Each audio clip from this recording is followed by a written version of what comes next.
ಧಾರವಾಡದಲ್ಲಿ ಹೆಣ್ಣು ಮಕ್ಕಳ ರಕ್ಷಣೆಗೆ ಮಹಿಳಾ ಆಯೋಗ ನಿಮ್ಮ ಸೇವೆಗೆ ಸದಾ ಸಿದ್ಧವಿದೆ. ತಾಯಂದಿರು ಹೆಣ್ಣು ಮಕ್ಕಳಿಗೆ ಉತ್ತಮ ಶಿಕ್ಷಣ ನೀಡುವ ಮೂಲಕ ನನ್ನ ಹಾಗೆ ಉನ್ನತ ಹುದ್ದೆಯಲ್ಲಿ ಮೆರೆಯುವಂತೆ ಬೆಳೆಸಿ ಎಂದು ರಾಜ್ಯ ಮಹಿಳಾ ಆಯೋಗದ ರಾಜ್ಯಾಧ್ಯಕ್ಷೆ ಡಾಕ್ಟರ್ ನಾಗಲಕ್ಷ್ಮಿ ಚೌಧರಿ ಹೇಳಿದರು. ಇಲ್ಲಿಯ ಅಳ್ಳೂರ ಫಂಕ್ಷನ್ ಹಾಲ್ನಲ್ಲಿ ಕ್ರಾಂತಿವೀರ ಸಂಗೊಳ್ಳಿ ರಾಯಣ್ಣ ಯುವ ಗರ್ಜನೆಯ ಅಧ್ಯಕ್ಷರಾದಂತಹ ಮುತ್ತು ಟಕ್ಕಳಕ್ಕಿ ಅವರ ಪುತ್ರಿಯ ನಾಮಕರಣ ಸಮಾರಂಭದಲ್ಲಿ ಭಾಗಿಯಾಗಿ ನಂತರ ಮಹಿಳಾ ವೇದಿಕೆಯನ್ನ ಉದ್ದೇಶಿಸಿ ಮಾತನಾಡಿದರು. ವಿದ್ಯೆ ಯಾರ ಸ್ವತ್ತಲ್ಲ ಎಂಬುದನ್ನು ಮಹಿಳೆಯರು ಮೊದಲು ತಮ್ಮ ಜೀವನದಲ್ಲಿ ಅಳವಡಿಸಿಕೊಳ್ಳಬೇಕು. ನಾನು ಸಹ ಉತ್ತಮ ಶಿಕ್ಷಣ ಪಡೆದುಕೊಂಡೇ ಇಂದು ಒಂದು ಸ್ಥಾನದಲ್ಲಿದ್ದೇನೆ. ನಾನು ಮುದ್ದೇಬಿಹಾಳ ತಾಲೂಕಿನ ಮಗಳು ಎನ್ನುವುದನ್ನು ಮರೆಯಬೇಡಿ.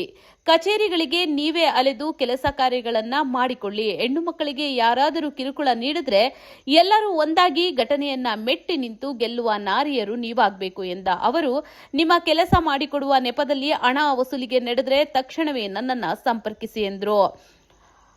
ಇದೇ ವೇಳೆ ಹಲವು ಮನವಿಯನ್ನ ಸ್ವೀಕರಿಸಿ ಡಾಕ್ಟರ್ ನಾಗಲಕ್ಷ್ಮಿ ಅವರು ಇತ್ತೀಚೆಗೆ ರಾಯಚೂರು ಜಿಲ್ಲೆಯ ಸಿರವಾರ ತಾಲೂಕಿನ ಒಕ್ರಾಣಿ ಗ್ರಾಮದ ಅಶ್ವಿನಿ ದಲಿತ ಯುವತಿ ಮತ್ತು ಲಿಂಗಸೂರು ತಾಲೂಕಿನ ಕರಡಕಲ್ ಗ್ರಾಮ ರಾಣೆಮ್ಮ ಮಹಿಳೆ ಮೇಲಿನ ಅತ್ಯಾಚಾರ ಕೊಲೆ ಪ್ರಕರಣಕ್ಕೆ ಸಂಬಂಧಿಸಿದಂತೆ ಆರೋಪಿಗಳಿಗೆ ತಕ್ಕ ಶಿಕ್ಷೆ ನೀಡುವಂತೆ ಹಾಗೂ ಸಂತ್ರಸ್ತ ಕುಟುಂಬಕ್ಕೆ ಸೂಕ್ತ ಪರಿಹಾರ ಸರ್ಕಾರದ ಮೇಲೆ ಒತ್ತಡ ಹೇರುವಂತೆ ನೀಡುವಂತೆ ದಲಿತ ಯುವ ನಾಯಕ ಮಂಜು ಕಟ್ಟಿಮನಿ ಮನವಿಯನ್ನ ಸಲ್ಲಿಸಿದ್ರು. ಕಾರ್ಯಕ್ರಮಕ್ಕೆ ಆಗಮಿಸುತ್ತಿದ್ದಂತೆ ಡಾಕ್ಟರ್ ನಾಗಲಕ್ಷ್ಮಿ ಅವರಿಗೆ ಮಹಿಳಾ ಮತ್ತು ಮಕ್ಕಳ ಅಭಿವೃದ್ಧಿ ಇಲಾಖೆಯ ನಲ್ತವಾಡ ಭಾಗದ ಮೇಲ್ವಿಚಾರಕಿ ಪುಷ್ಪಾ, ಮಹಿಳಾ ಸಾಂತ್ವನ ಕೇಂದ್ರದ ಸಲಹೆಗಾರರಾದ ರೇಣುಕಾ ಅಳ್ಳೂರ, ಸಾಮಾಜಿಕ ಕಾರ್ಯಕರ್ತೆ ಗಂಗಾ ತೋಟದ ಮಾಷಾಬಿ ಕಮ್ಮಾರ, ಸ್ಥಳೀಯ ಅಂಗನವಾಡಿ ಹಾಗೂ ಆಶಾ ಕಾರ್ಯಕರ್ತರು ಆರತಿ ಬೆಳಗಿ ಬರಮಾಡಿಕೊಂಡು ಗಮನವನ್ನ ಸೆಳೆದರು. ಈ ವೇಳೆ ವಿವಿಧ ಸಮಾಜದ ಗಣ್ಯರು, ಅಧಿಕಾರಿಗಳು ಉಪಸ್ಥಿತರಿದ್ದರು.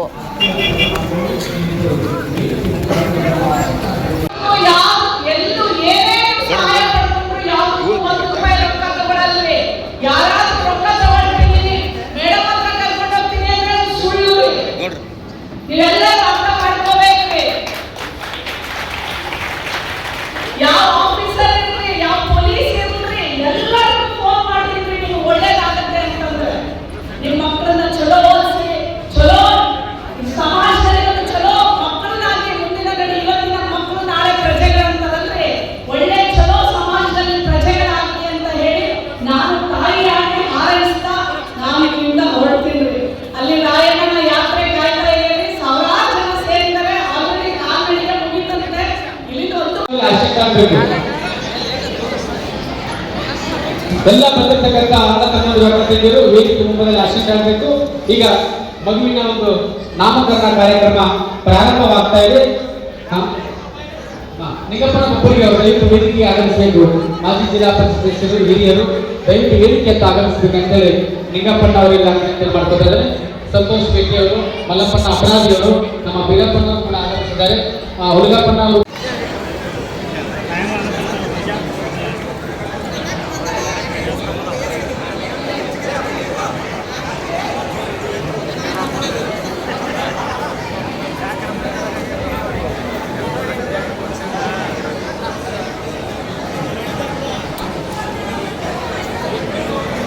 ಬಹಳಷ್ಟು ಜನ